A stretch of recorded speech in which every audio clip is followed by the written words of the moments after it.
మీ business ఏదైనా మీ ఊర్లో promotion చేయాలంటే అది సుమన్ టీవీతోనే సాధ్యం. ఇప్పుడే సంప్రదించండి.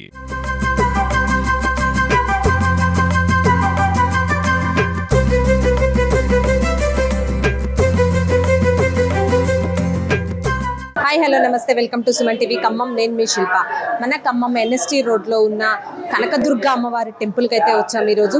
సో అమ్మవారి నవరాత్రుల సందర్భంగా ప్రతి గుళ్ళో అమ్మవారు అయితే అంగరంగ వైభవంగా పూజలు అందుకుంటూ ఉన్నారు. ఇక్కడైతే కనకదుర్గ అమ్మవారికి ఇక్కడ ఎక్కువగా నిమ్మ దీపాలు ప్రత్యేకత అనమాట. ప్రతి ఒక్క భక్తులు ఏ కష్టం ఉన్నా సరే ఇలా నిమ్మ దీపాలు వెలిగించుకుంటే వాళ్ళ కష్టాలన్నీ తొలగిపోతాయనే ఒక సెంటిమెంట్ ఇక్కడైతే చాలా బాగుంటుంది. సో మన సుమన్ టీవీ ప్రేక్షకులకు విజయదశమి సందర్భంగా ఈరోజు కనకదుర్గ అమ్మవారి టెంపుల్ అయితే మీకు చూపిస్తాను. సో పదండి మనం కూడా చూసేద్దాం, అమ్మవారి ఆశీస్సులు తీసుకుందాం. ఇక్కడ అమ్మవారి నవరాత్రుల సందర్భంగా నిత్య కుంకుమ పూజ అర్చన అయితే ప్రత్యేకంగా జరుగుతుంది. చూడొచ్చు, ఈ రోజు కూడా భక్తులందరూ కుంకుమ పూజలో పాల్గొని కుంకుమ పూజలు అయితే జరుపుకుంటూ ఉన్నారు. గర్భాలయం దగ్గర అయితే ఉన్నాము. సో ఈ నవరాత్రుల సందర్భంగా ఈ రోజు అమ్మవారు దుర్గా అమ్మవారి రూపంలో అయితే దర్శనమిస్తూ ఉన్నారు. సో మనతో పాటు ఇక్కడ గుడి ధర్మకర్తలు ఉన్నారు, వాటితో మాట్లాడదాం. అసలు ఇక్కడ జరిగే స్పెషల్ పూజల గురించి, అమ్మవారు ఎలాంటి పూజలు అందుకుంటూ ఉన్నారు, అలాంటి విశేషాలు తెలుసుకుందాం. నమస్తే అమ్మ. నమస్తే అమ్మ. మీ పేరు? నా పేరు ఏపూరి దేవమణి. ఎన్ని సంవత్సరాలుగా ఉంటున్నారు ధర్మకర్తగా? ధర్మకర్త కట్టించింది నేనే, నడిపింది నేనే, నడిపిస్తున్నాను. 92లో ప్రతిష్ఠ చేశాము అమ్మవారిని. పూజలు అమ్మవారికి జరిపించే ఆమె ఇప్పుడు మంచి ఇదిగా అమ్మవారు కోరిన కోరికలు భక్తుల కష్టాలు తీరుస్తుంది. తర్వాత ఈ గుడి డెవలప్మెంట్ చేస్తున్నాను, ఇంకా కూడా చేసే పని ఉన్నది. భక్తులు కూడా కొద్దిగా సహకరించి మాకు తోడ్పడాలని నేను అనుకుంటున్నాను. అంటే చాలా పురాతనమైందనే చెప్పొచ్చు, అది వరకు ఇంత డెవలప్మెంట్ కూడా లేదు. ఇప్పుడు చాలా బాగుంది. సో అంటే సుమారుగా ఒక 20-30 సంవత్సరాలు అవుతుంది కదా గుడి? 32 సంవత్సరాలు, 33వ వచ్చింది. ఫస్ట్ అమ్మవారు ఒక అమ్మవారిని నిలబెట్టాము మేము. ఆ అమ్మవారు కోరిన కోరికలు తెచ్చి కాళ్ళు లేని వాళ్ళకు కాళ్ళు, కళ్ళు లేని వాళ్ళకు కళ్ళు ఇచ్చి వాళ్ళను అమ్మ వాళ్ళకు ఆశీస్సులు ఇచ్చింది. ఈ వెనక ఒక అతను ఉన్నాడు, అతనికి కళ్ళు లేవు కానీ దర్శనం ఈ అమ్మవారి దగ్గరికి ఇటు నుంచి వచ్చేవాడు. మాకు ఇటు ఉన్నది దారి, ఫస్ట్లో ఆయన కళ్ళు వచ్చినాయి. ఇంకొక అమ్మాయి కాళ్ళు లేవు, కాళ్ళు డేక్కుంటూ వచ్చేది, ఆమెకు కాళ్ళు వచ్చినాయి. ఇప్పుడు హైదరాబాద్లో ఉంటుంది. భక్తుల కోరికలు ఆమె నమ్ముకున్న వాళ్లకు ఆమె ఆశీస్సులు కంపల్సరిగా ఉంటాయి. ఆమె అనుకున్న కోరికలు తప్పకుండా నెరవేరుస్తుంది. అమెరికా పోవాలన్నా, పిల్లలకు పెళ్ళిళ్ళు కాకపోయినా, ఒక ఆమెకు 35 సంవత్సరాలు వచ్చినా పెళ్లి కాలేదు. మన గుడి ముందు నుంచే పోయేది వాళ్ళమ్మ. ఒకసారి ఎందుకో ఆమె అమ్మవారి బుద్ధి పుట్టించి వచ్చింది. ఆమెకు పెళ్ళి అయింది, అమెరికాలో ఉంటున్నారు వాళ్ళు, పిల్లలు అయ్యారు. అట్లా పిల్లలు లేని వాళ్లకు, పెళ్లి కాని వాళ్లకు ఆమె కోరిన కోరికలు తీరుస్తుంది. నా జన్మ ధన్యమైంది, ఆమె సేవలోనే నేను ఉంటున్నాను. మీకెందుకు అనిపించింది అంటే గుడి ఇక్కడ కట్టాలని? ఏమైనా మీకు తలుపు రావడమా? అసలు ఎందుకు మీరు ఇంత?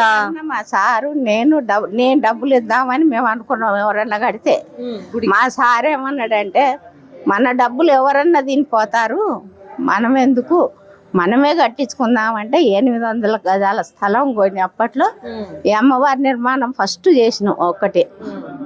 ఆ తర్వాత శివయ్యని చేసినాం. ఆ తర్వాత ఇక్కడ సాయిబాబు ఉండే, బాబాని చేసినాం. అట్లా ఒక్కొక్క సంవత్సరం ధ్వజస్తంభాలని అయ్యని ఇయ్యని మొత్తం అమ్మవారిది ఇప్పటి వరకు జరిగింది. ఇంకా పంపులు పెట్టేది ఉంది, ఇంకా చాలా పనులు ఉన్నాయమ్మ. ఆ అమ్మ చేపించుకుంటే ఎట్లా చేపిస్తే నేను అట్లా చేస్తాంట. నా సేవ మాత్రం అమ్మవారికి అంకితం. అది నా జన్మ ధన్యం. అంతేకాకుండా ఎక్కువ ప్రాచుర్యంలో ఇక్కడ కనకదుర్గ అమ్మవారి గుడిలో బాగా కష్టాలు, అప్పులు ఉన్న వాళ్ళు ఎక్కువగా నిమ్మకాయ దీపం పెడితే ఆ కష్టాలు తొలగిపోతాయని ప్రాచుర్యం ఉంటుంది. నిజమేనా? అవన్నీ చాలా మంది జరిగాయా? సరిగా అమ్మ, శుక్రవారం ఒక 25-30 మంది నిమ్మకాయ దీపాలు పెట్టుకుంటారు. ప్రదక్షిణాలు చేసుకొని అమ్మను కోరుకొని ఆమెకు పోతారు. వాళ్ళ కోరికలు నెరవేరుతున్నాయి. భక్తులకు కావాల్సింది అదే. అమ్మ ఆశీస్సులు ఎప్పుడు ఉండాలని నేను కూడా కోరుకుంటున్నాను. నా జీవిత ధన్యం అవుతుందని నేను అనుకుంటున్నాను. అది ప్రత్యేక పూజలు అంటే ఇక్కడ ఎక్కువ ఏం జరుగుతాయి అంటే, ప్రత్యేకంగా ఇక్కడ పెద్ద ఎత్తున మీరు జరిపే పండుగ లాంటిది, పూజలు లాంటివి అంటే ఏం చెప్తారు? కార్తీక మాసంలో మేము చేస్తాము. ఆ దసరా నవరాత్రుల్లో 11 రోజులు చేస్తాము. అన్నదాన కార్యక్రమాలు కుంకుమ పూజలు అన్నీ నిర్వహిస్తాము. శక్తి అనుసారంగా మేము ఏట్లోటు రాకుండా భక్తులను చూడాలని నా ఆశ. నా జీవితం ధన్యమైద్దని. ఇంకా ముందుగా గుడి కోసం ఇంకేమేమేం పనులు చేయాలనుకుంటున్నారు? గుడి కోసం అమ్మ గుడి కోసం ఇంకా పంపులు పెట్టించేది ఉంది, ఇంకా ఇక్కడ బండలు వచ్చేది ఉంది. దొంగలు పడి 3 సార్లు ఈ దర్వాజాలు బలగొట్టారు. ఇప్పుడు ఈ దర్వాజాలు పెట్టిద్దామని, గ్రానైట్ దర్వాజాలు పెట్టిద్దామని అనుకుంటున్నాము. ఇక్కడ కూడా లోపల మొత్తం బండలు చేపిద్దాం అనుకుంటున్నాం. ఇంకా పంపులు పెట్టించేది ఉంది, ఇంకా సింకులు పెట్టించేది ఉంది. భక్తులకు ఏ లోటు లేకుండా ఎక్కడికి వచ్చినా పంపులు నీళ్లు కానీ ఏది కానీ వస్తుంది కల్పించాలని మా కోరిక. అమ్మవారు ఎట్లా చేపిస్తే నేను అట్లా చేస్తా అమ్మ. నా పేరు రామకృష్ణ. నేను ఈ దేవమణి గారి చెల్లెలు కొడుకుని. నేను దేవమణి గారి చెల్లెలు కొడుకుని. వీరు దేవమణి గారి చెల్లెలు వారి భర్త, మా అమ్మ నాన్న. ఇంకా మా వీరి తోటి కోడలు సుకేష్ని గారు ఉంటారు. మేము ఈ ఆలయాన్ని మొత్తము 33 సంవత్సరాల కింద నెలకొని దినదినాభివృద్ధిగా చేసుకుంటూ ప్రజల సేవ కొరకు దానికి మేము ఇక్కడ నిలుపుకున్నాము. అమ్మ చెప్పినట్టు ప్రతి సంవత్సరం ఏదో రకమైన కార్యక్రమాలతోని డెవలప్మెంట్ చేసుకుంటూ వచ్చాము. ఇందులో భాగంగా 2 సంవత్సరాల ముందు మొత్తం కొన్ని పునర్ప్రతిష్ఠ చేయబడ్డది. అమ్మవారిని కిందికి ఉన్న దాన్ని కొద్దిగా పైకి లేపి అందరికీ దర్శనం ఇచ్చేలా చేశాము. సుబ్రహ్మణ్యేశ్వర స్వామిని కూడా లాస్ట్ 2 సంవత్సరాల ముందు నెలకొల్పాము. ఆంజనేయ స్వామిని కూడా నెలకొల్పాము. తర్వాత అదేవిధంగా నవగ్రహాలు కూడా ఇంతకుముందు ఉన్నాయి మొత్తం తీసి మళ్ళీ కొత్తగా చేశాము. కంప్లీట్గా ఈ షెడ్ వేయించాము. ప్రతి కార్యక్రమాన్ని కూడా మేము ముందుకు తీసుకెళ్తున్నాము. అందరి భక్తుల సహకారంతోనే మేము చేయగలుగుతున్నాం. ఇది మా సొంతం అనేది మేము మొదలుపెట్టింది. ఈ జాగ వరకు మేము ఇచ్చాము. మొదలు గుడి మేము కట్టాం, కానీ మిగతాదంతా కూడా భక్తుల సహకారము. అదేవిధంగా ఎవరెవరైనా ముందుకు వచ్చి వాళ్ళు చేసే సహకారాలతో మేము ముందుకు తీసుకెళ్తున్నాం. ప్రతి భక్తుడికి మేము కావాల్సిన ఒకటే ఏంటంటే వాళ్ళకి కావాల్సిన వసతులు మేము ఎలా ఇవ్వగలగాలి, అమ్మవారి దర్శనాలు చేయడానికి ఎంత సులువుగా వాళ్ళకి చేపించగలగాలి, దాని తర్వాత వాళ్ళ కోరికలను తీరేలాగా మేము ఎలా చూడాలి, ఇదే మా ప్రయత్నం అన్నమాట.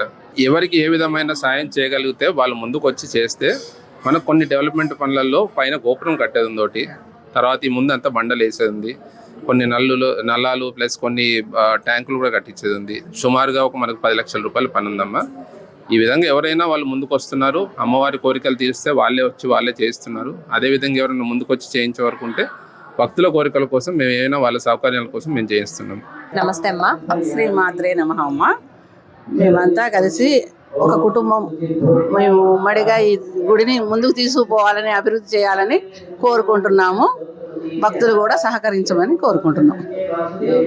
ఎలా అంటే భక్తులు ఎలా వస్తూ ఉంటారు గుడికి? ఏమేమి పూజలు ఎక్కువగా నిర్వహిస్తూ ఉంటారంటే ఎక్కువ ఈ కోరిక తీరిందని వస్తూ ఉంటారు, మీతో కూడా చెప్పుకుంటూ ఉంటారు, అమ్మ నాకు ఈ కోరిక తీరింది, నేను పోయినసారి వచ్చాను అని.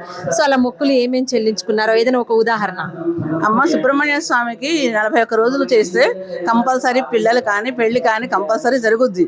అది మాత్రం మేము కట్టిన దగ్గర నుంచి చాలా మందికి జరిగింది. అది చెప్తున్నారు అందరు కూడా వచ్చి, అమ్మ ఇది జరిగింది అని చెప్పేసి. అందువల్ల మేము కూడా మాకు కూడా సంతోషమే అది కదా. నమస్తే అమ్మ. శ్రీమాత్రే నమః. ఇది మా అక్కయ్య కట్టించిన గుడి. మేము గత 15-20 సంవత్సరాల నుంచి ఈ గుడికి వస్తూనే ఉన్నాము, సేవలు చేసుకుంటూనే ఉన్నాము. మేము అంతా గుడికే సేవకు అంకితమైనాము. ఈ గుడి చాలా పవర్ఫుల్ అమ్మ. వచ్చిన భక్తులకు, మొక్కిన వారికి కాదనకుండా అమ్మ కోరికలు తీరుస్తుంది. సుబ్రహ్మణ్యేశ్వర స్వామి ప్రతిష్ఠ కాకముందు కూడా అక్కడ ఉండే అమ్మ. అప్పుడు కూడా చాలా మందికి సుబ్రహ్మణ్యేశ్వర స్వామికి పూజలు చేసుకుంటే సంతానం కలిగింది, పెళ్ళిళ్ళు జరిగాయి. వాళ్ళందరూ వచ్చి మొక్కులు చెల్లించుకున్నారు. చాలా సంతోషం. మా వదిన గారు టెంపుల్ ఎప్పటి నుంచో చాలా రోజుల నుంచి డెవలప్ చేసుకుంటూ వచ్చారమ్మా. 32 సంవత్సరాల నుంచి మేము కూడా ఇందులో పాల్గొంటాము, వస్తాము. మా వదిన గారే, వాళ్ళ చెల్లె గారు, మేము కూడా వచ్చి కంపల్సరిగా ప్రతి సంవత్సరము ఈ పండుగలకు ఒట్టేప్పుడు కూడా వచ్చి మేము సేవ చేస్తూ ఉంటాము. అంతే చాలా పవర్ఫుల్ అమ్మగారు. మీ పేరు? ఉజ్వల అండి. ఇక్కడే మాలాధారణ చేసుకున్నారా? ఇక్కడ చేసుకున్నాను. ఓకే. వస్తుంటారా రెగ్యులర్ గా గుడికి? రెగ్యులర్ గా వస్తుంటారు. సో మీకేంటి అమ్మవారితో సెంటిమెంట్ కానీ ఈ గుడికి సెంటిమెంట్ ఏంటి? నాకంటే చిన్నప్పటి నుంచి మేము NSP క్యాంప్లో ఉండేవాళ్ళము. అప్పటి నుంచి గత 20-30 అంటే అప్పటి నుంచి మేము ఈ గుడికే వస్తుంటాము. బాగా కలిసి వచ్చిన అమ్మవారు అనమాట మాకు. గురుమాతగా 19 సంవత్సరాలు నేను మాలధారణ వేసుకున్నాను. ఇక అప్పటి నుంచి గుడికి రెగ్యులర్ గా రావడం జరుగుతుంది. సో మనతో పాటు ఇక్కడ కనకదుర్గ అమ్మవారి ఆలయంలో ప్రధాన అర్చకులుగా పనిచేస్తున్న వెంకటరమణ శర్మ అయ్య గారు ఉన్నారు. సో వారి మాటలో ఈరోజు కుంకుమ పూజ చూస్తున్నాం అయ్య గారు. అంటే మహిళలు దసరా నవరాత్రులనే కాదు, ఇక్కడ గుళ్ళో ప్రతి శుక్రవారం కూడా కుంకుమ పూజ నిర్వహిస్తూ ఉంటారంట. అసలు ఎందుకు మహిళలు ఇంత ఉన్నతంగా కుంకుమ పూజ అంటే అంత ఇష్టం ఆడవారికి? సో కుంకుమ పూజ ప్రాధాన్యత వాటి గురించి కొంచెం చెప్తారా? కుంకుమ పూజ అంటే ఆడవాళ్ళకు చాలా ప్రీతి. వారి యొక్క సౌభాగ్యం కానీ మాంగళ్యం కానీ నిలవటానికి, అష్టైశ్వర్యాలు కలగటానికి, వాళ్ళ కోరిన కోరికలు నెరవేరటానికి ఇక్కడ అమ్మవారి దేవాలయంలో కుంకుమ పూజ నిర్వహిస్తున్నారు. సుమారుగా 33 సంవత్సరాల నుంచి ఇక్కడ అమ్మవారి దేవాలయం ఉన్నది. ఇక్కడ వచ్చినటువంటి ప్రతి భక్తులు కూడా కోరిక తీరుస్తూ అమ్మవారు కొంగు బంగారమై విలసిల్లుతున్నది. ఈ యొక్క అమ్మవారిని ఏ కోరిక కోరితే వెంటనే ఆ కోరిక తప్పకుండా జరుగుతుంది. ఉద్యోగం కానీ, విద్య కానీ, ఉన్నత స్థితి కానీ, విదేశాలకు వెళ్ళడానికి వీసా కానీ, ఏది అడిగితే అది గత 33 సంవత్సరాలుగా అమ్మవారు భక్తులకు ప్రసాదిస్తూనే ఉంది. అందుకోసమని ఈ యొక్క దుర్గాదేవి ఆలయం అంటే భక్తులకు ఎంతో ఇష్టం. అందులో మహిళా భక్తులు ప్రతి శుక్రవారం రాహు దీపాలకి నిమ్మకాయ డప్పలు దీపం వెలిగించుకోవడానికి వస్తుంటారు. ఈ విధంగా ఈ యొక్క దేవాలయం ప్రతీతి చెందింది. అంతేకాదు మన తెలంగాణలో ఆంధ్రప్రదేశ్ విజయవాడ కనకదుర్గాదేవి దేవాలయం తర్వాత ఖమ్మంలో ఇక్కడ మాత్రమే ఇటువంటి శక్తివంతమైన దేవాలయం ఉంది. అందుకోసమని కూడా భక్తులకు ఈ యొక్క దేవాలయం అంటే చాలా ఇష్టం. ఈ దేవాలయం కోసమని భక్తులు కూడా ఎంతోమంది వారి యొక్క వంతు సహాయ సహకారాలు అందించి కృషి చేశారు. ఇదివరకు ఇక్కడ వరకే ఉండేది దేవాలయం, చిన్న షెడ్ బయట ఉండేది. తర్వాత కొంతమంది సహాయ సహకారాల వల్ల ఇక్కడ షెడ్డు, అటు పక్క షెడ్డు అన్నీ వేసి దేవాలయాన్ని కొద్దిగా అభివృద్ధి చేస్తున్నాము. నేను వచ్చి గత 10 సంవత్సరాలు అవుతుంది. అప్పటి నుంచి కూడా మా దేవాలయం దినదిన అభివృద్ధి జరుగుతూనే ఉంది.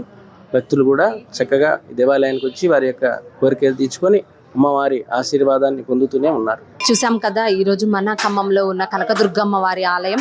సో విజయవాడ కనకదుర్గమ్మ తర్వాత 2వ కనకదుర్గమ్మ ఆలయంగా కూడా ఇక్కడ అమ్మవారి పూజలు అందుకోవడం జరుగుతుంది. సో అమ్మవారి కరుణ కటాక్షాలు అందరి మీద ఉండాలని మన సుమన్ టీవీ ద్వారా కోరుకుంటూ నమస్తే.